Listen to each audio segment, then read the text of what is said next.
Sir, I will answer the questions.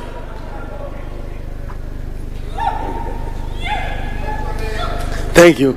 Asante sana.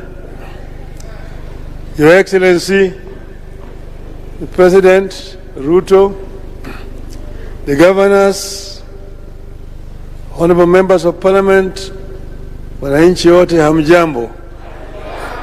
Hamjambo tena. Juthuo Saurauru. Oyaore. Unmaver. Thank you. Your Excellency, I was invited here to come and give a keynote address. I prepared some notes that I want to share with this audience here today, this morning. Let's bring it here.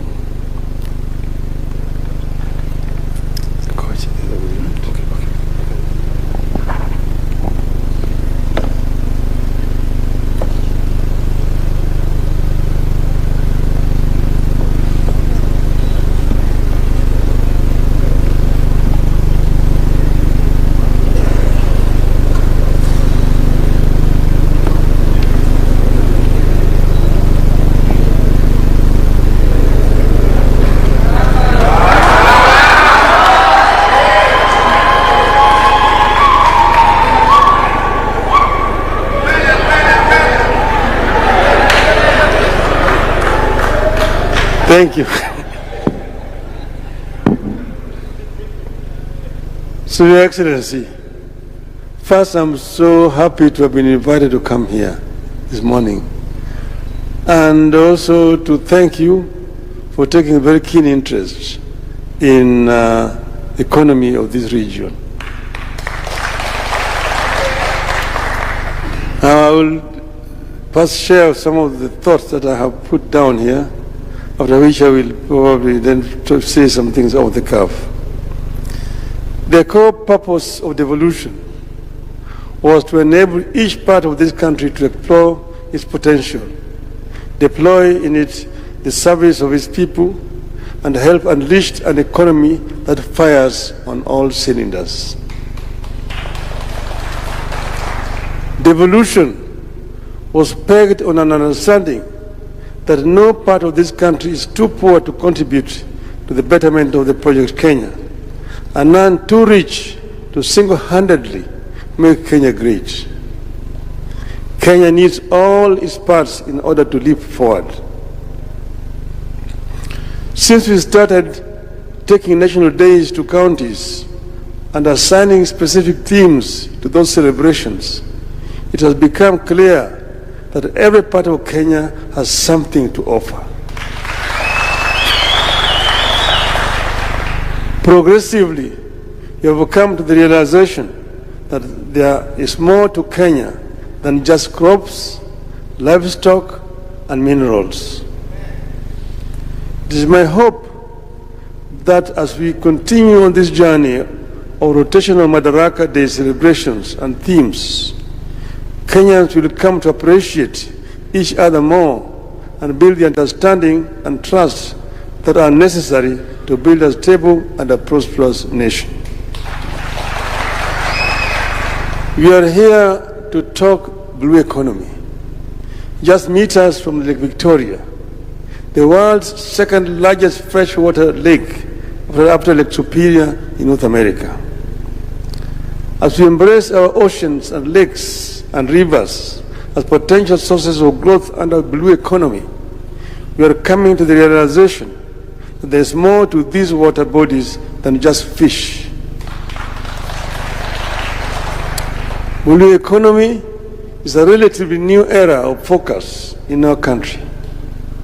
Despite only recent focus on this field, Kenya is putting commendable effort, and I believe that in no time you can make this sector one of the top contributors to our national economy and the well-being of our citizens.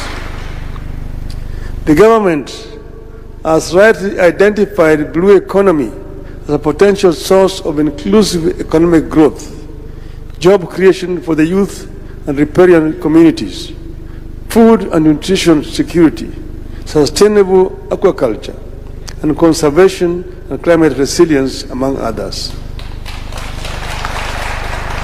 For us to realize and maximize on the full benefits of this sector, there are deliberate steps we must urgently embark on as a nation.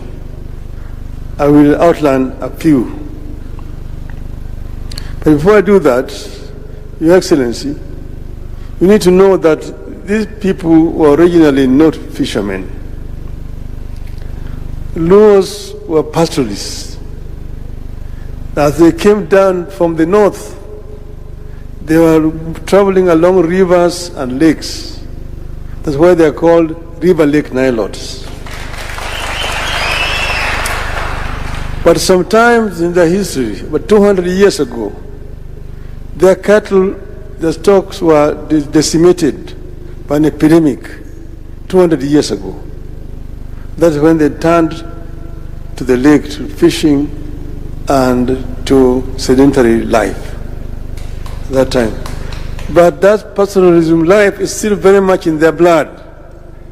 These people here, they know how to borrow Remo.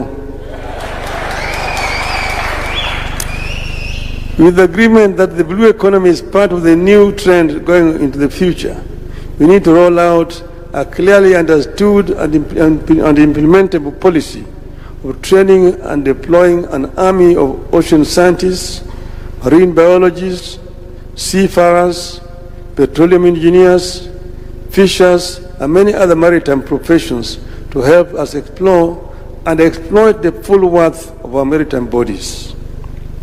I believe we all agree that we have barely studied what lies in our ocean waters and the ocean floor. We have barely studied our lakes to fully appreciate and exploit what lies in and below them for our use. We have only scratched the surface with regard to our capacity for shipping and water logistics. We have hardly explored our capacity to generate and export seafood, among other items that the rest of the world have invested in from maritime economy. We develop and implement a robust and comprehensive mechanism for management and protection of all maritime life, breeding grounds, to enable life in the water sustain a blue economy. We must also embark on protection of maritime vegetation like mangroves, reeds, and other plants that are known to be critical to the life in the oceans, rivers, swamps, lakes, and all other water bodies, therefore, to green economy. Lake Victoria, just like Lake Turkana, River Tana, and the Indian Ocean, have brought forth life that we seek to exploit. We have a responsibility to ensure that life continues to flourish in these bodies. You have to protect the existing mangrove and other swamps, forests, and vegetation, and embark on the replanting of hectares of depleted marine lands. Otherwise, we will lose the entire species of marine lives and undermine the blue economy. So far, the only attempt to conserve marine vegetation, which is also dwindling, has to do with the mangroves in Lamu area. Everywhere else is marine exploitation with zero conservation of critical vegetation regeneration. Let us be firm against pollution. We have to be firm on a single-use plastic ban in order to reduce the non-biodegradable waste entering the marine environment and undermining blue economy. There must be a clear understanding by all, including investors, that there can be no blue economy, or any economy for that matter, through pollution. We must all understand that economic development can't be built on environmental degradation. Only healthy waters will generate wealth. For eternity, we have tended to see and treat our water bodies, including the lakes, rivers, and oceans, as obstacles and dividing lines between communities, regions, and nations. This has to change. must begin to see Lake Victoria, Turkana, Tana River, Indian Ocean as seaways and links to other people, countries, and other markets. In this regard, the effort by the government to revive and modernize the port system and supporting piers and other infrastructure is highly commendable as a journey towards the realization of the economic potential of the Marines. Your Excellency, the fish stocks in the lake here had been actually dwindling. In the 60s, there was a research that was being carried out by the East African Fisheries Research Institute, which is based in Jinja. It was led by the late Professor David Basau.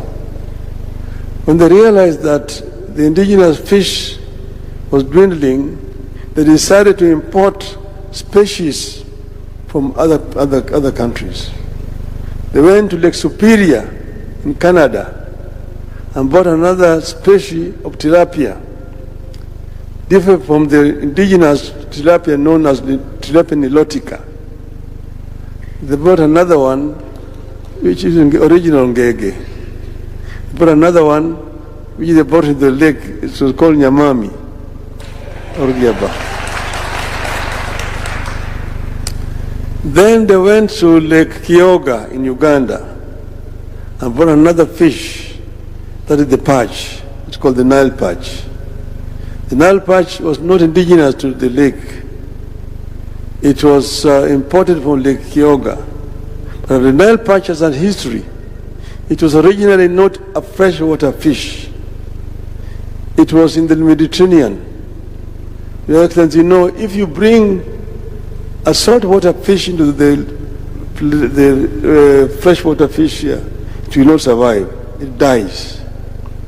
Like if you take the freshwater fish to the Indian Ocean, it also dies. But this Nile perch moved from the Mediterranean into the Nile Delta, where the water, fresh water coming with the river, mixes with the water from the sea. And then the water in the delta is not very salty. That is how it started to acclimatize itself with fresh water. It started now moving up the river. The fishermen who caught it brought it up the rapids. That's how it managed to come all the way to Lake Kyoga. But from Lake Kyoga it could not come into the Nile because of the Owen Falls. It is that team led by Professor Wasau that brought it from there and planted it into the lake here to increase the need. And at that time, Your Excellency, the research was based in Jinja for the entire East Africa. And fishing in the lake was not restricted. Kenya fishermen could go and fish in Uganda waters and also Tanzania waters. The situation has since changed. And therefore we must go back to the drawing board. Your Excellency, in 1971, there was a coup in Uganda, and a madman called Idi Amin took power. Idi Amin, in his madness, annexed several Kenyan islands and made them part and said this were part of Uganda. In fact, he said that the border between Kenya and Uganda was in Naivasha. And that he was going to redraw the boundary. Although he did not realize his dream, that situation is the cause of our problem right today. Where is the border between Kenya and Uganda in the lake?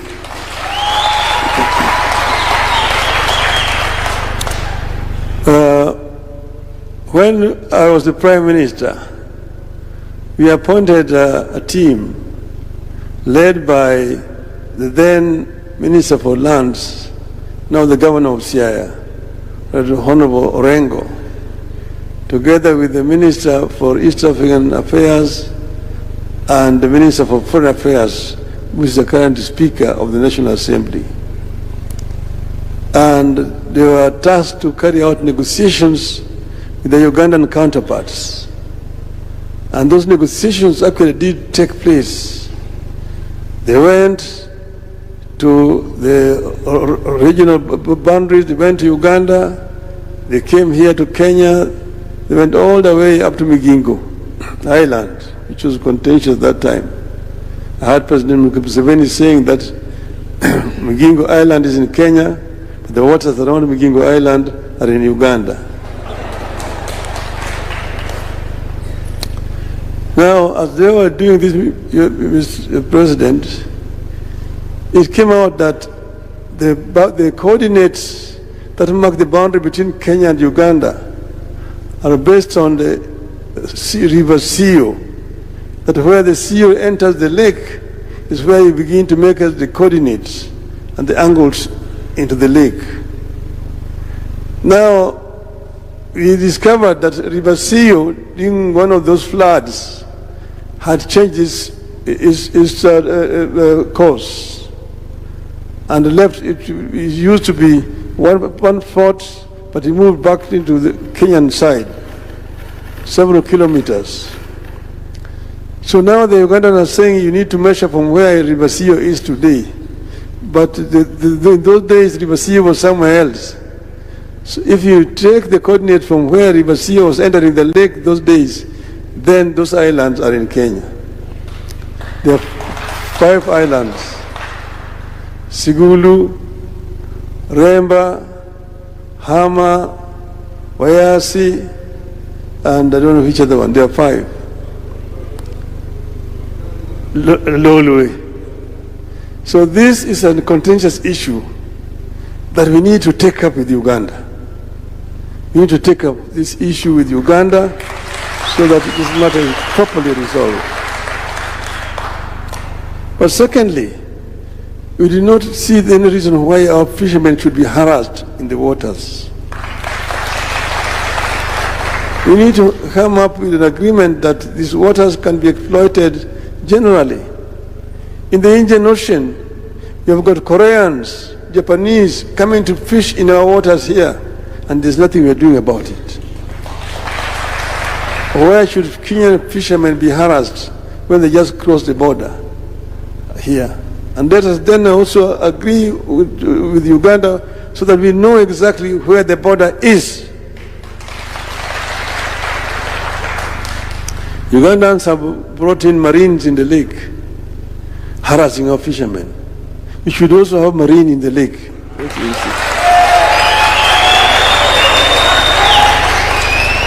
So that our fishermen are not harassed unnecessarily in the lake. Okay? But having said that, there's also, you mentioned it, the issue of clashes of our fishermen in the lake. They're killing each other because of fish. This is stupid. You shouldn't allow this. Jothuro kikunegru, jolubu hothuro okunego negre nam ni gwach marech. Which word Malaysia in? Jolubu di nam kuja di gore to di negre. But then, Your Excellency, I know that Joho said he's bringing a helicopter. We need that. We needed it yesterday. A helicopter that will help also the fishermen who are drowning in the lake, so that they can be rescued in good time. So we need more choppers. We also need more boats around, which can fly around and help our people, because we are losing people unnecessarily in the lake.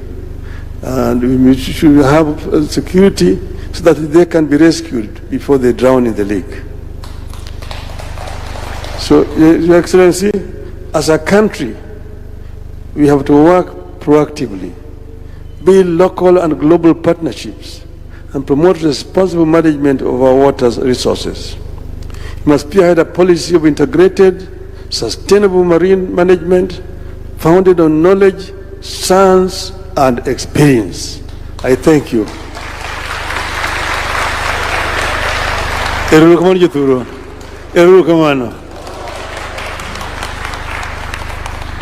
A round of applause for as the Raila Odinga exits. Let's kindly take our seats.